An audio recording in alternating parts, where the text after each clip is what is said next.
Hello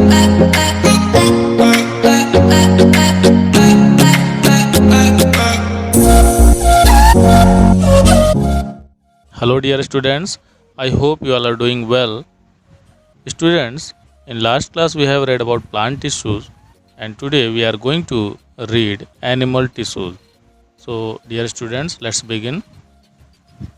In multicellular organisms, a group of similar cells perform a specific function. Such an aggregation of cell is called tissue. Multicellular organism मतलब बहुकोशिकीय जीवों में a group of similar cell मतलब एक जैसे दिखने वाले या एक जैसे संरचना वाले जो कोशिकाएं होती हैं उनका ग्रुप जो कि एक स्पेसिफिक फंक्शन को परफॉर्म करता है। ठीक है, इस तरीके का कोशिकाओं का एकत्रीकरण या कोशिकाओं का कॉम्बिनेशन आप बोल सकते हैं, इसको टिश्यू बोला जाता है। ठीक है, tissue is a group of cell, है ना। एक से अधिक कोशिकाएं जब आपस में मिलती हैं तो वो टिश्यू का निर्माण करती हैं। All tissues are specialised such as muscles, bones, nerves, limb etcetera to perform various function in our body.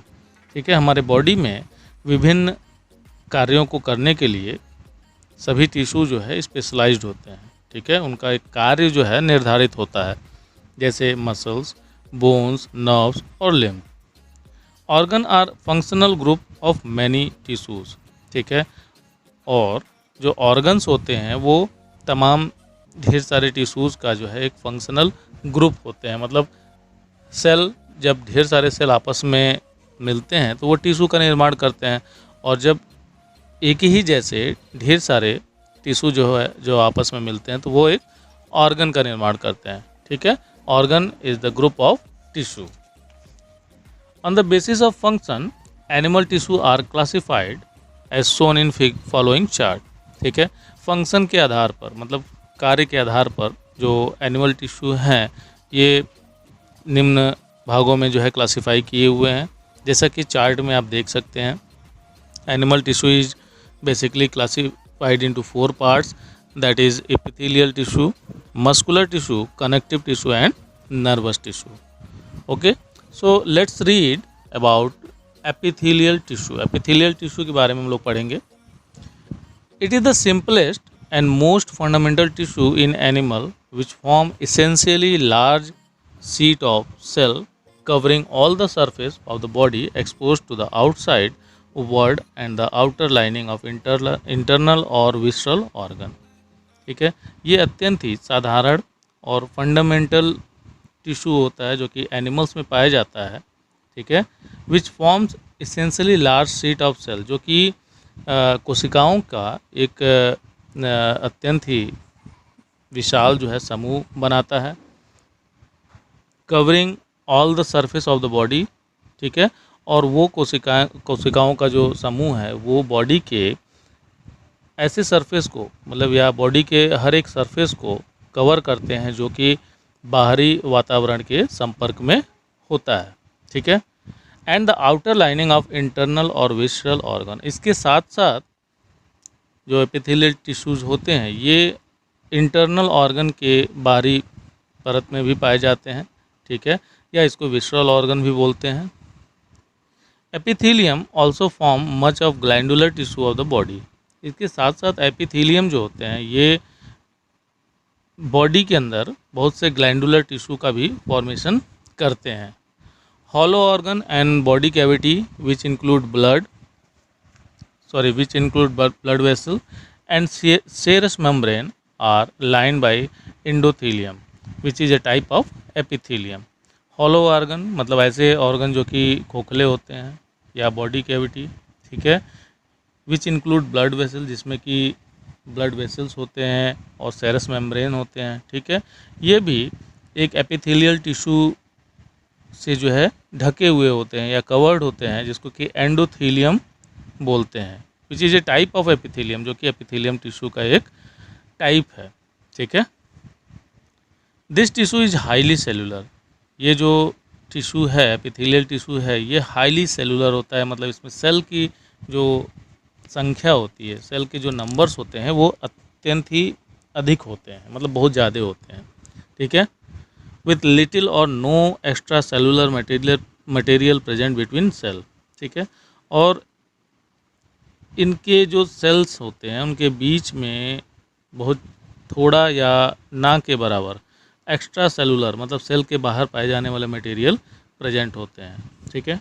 Adjoining cells form a specialised intercellular connection between their cell membrane called cell junction. और आपस में जो जुड़े हुए cell होते हैं वे आपस में एक इंटरसेलुलर कनेक्शन स्थापित कर लेते हैं, ठीक है, उनके सेल मेम्ब्रेन के बीच में, ठीक है, जिसको कि सेल जंक्शन बोलते हैं। मतलब जहाँ पे दो सेल आपस में जुड़ते हैं वो सेल जंक्शन कहलाता है, ठीक है।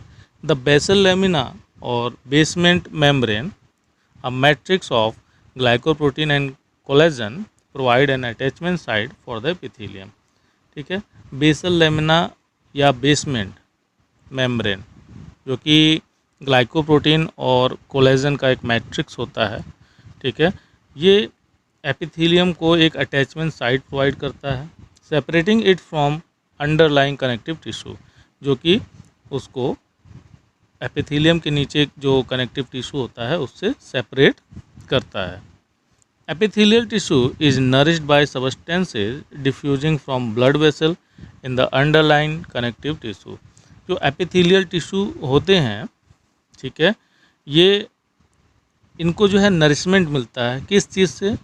Substances diffusing from blood vessel, blood vessels से जो सबस्टेंस डिफ्यूज होते हैं या मतलब डिफ्यूज होकर बाहर आते हैं, ठीक है, उससे जो है एपिथेलियम टिश्यू को जो है नरिशमेंट मिलता है in the underlying connective tissue. मतलब कनेक्टिव टिश्यू में पाए जाने वाले जो ब्लड वेसल होते हैं उससे जो सिक्रीशन होता है और उस सिक्रीशन से एपिथेलियल टिश्यू जो है अपना नरिशमेंट लेते हैं। The various function perform by epithelial tissue in the body are, epithelial tissue के द्वारा बॉडी में जो विभिन्न कार्य किए जाते हैं वो नीचे दिए हुए हैं, जिनमें कुछ पॉइंट के रूप में दिए हैं जो हम पढ़ेंगे। Epithelial tissue provide the bodies first line of protection from physical, chemical and biological wear and tear. Epithelial tissue body में एक प्रोटेक्टिव शील्ड की तरह वर्क करता है, या ये हम कहें कि एक प्रोटेक्शन करता है। कैसे, किस चीज़ से? Physical, chemical and biological wear and tear, ठीक है। फिजिकल, केमिकल और बायोलॉजिकल प्रोसेस से होने वाले जो भी नुकसान हैं उससे जो है एपिथेलियल टिश्यू बॉडी की रक्षा करता है या प्रोटेक्शन करता है, ऐसा हम कह सकते हैं, ठीक है। The cell of an epithelium act as gate keeper of body, ठीक है। एपिथेलियम का एक जो सेल होता है ये बॉडी में गेट कीपर जैसा वर्क करता है। जैसे गेट पे गेट कीपर होते हैं, वो घर में आने जाने वाले लोगों को रोकते हैं, ठीक है, उनकी जांच पड़ताल करते हैं, उनसे पूछते हैं, तभी उनको अंदर आने देते हैं। उसी तरीके से एपिथेलियल टिश्यू के जो एपिथेलियम के जो सेल होते हैं वो गेट कीपर जैसे वर्क करते हैं, कंट्रोलिंग परमिएबिलिटी, जो कि परमिएबिलिटी को कंट्रोल करने का काम करते हैं, and allowing selective transfer of material across a physical barrier, और सिर्फ सेलेक्टिव मटेरियल को ही ट्रांसफ़र वो जो है करते हैं, ठीक है, फिजिकल बैरियर से होते हुए, ठीक है। एक फिजिकल बैरियर होता है जिससे कि वो सिर्फ उन्हीं मटेरियल को ट्रांसफ़र करेंगे जिनको कि किया जाना चाहिए, ठीक है, बाकी मटेरियल्स को वो रोक देंगे। It protect the internal organ by forming a lining on their surface, ये इंटरनल ऑर्गन्स की भी प्रोटेक्शन करते हैं। किस तरीके से? उनके सरफेस पे एक लाइनिंग फॉर्म करके, या हम कह सकते हैं कि इंटरनल ऑर्गन के आउटर मोस्ट सरफेस पे एक कवर या एक प्रोटेक्टिव शील्ड बना लेते हैं या प्रोटेक्टिव कवरिंग बना लेते हैं, जिससे कि इंटरनल ऑर्गन को किसी तरीके के नुकसान से वो बचा सके, ठीक है। It helps in the diffusion of gases between air and blood in lungs एल्यूलाई। Lungs एल्यूलाई में ये एयर और ब्लड के बीच गैसेस के डिफ्यूजन में हेल्प करते हैं।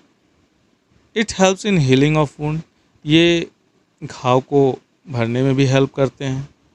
Absorption of substances in the digestive tract lining with distinct modification, regulation and excretion of chemical between underlying tissue and the body cavity. It help in removal of waste from the body.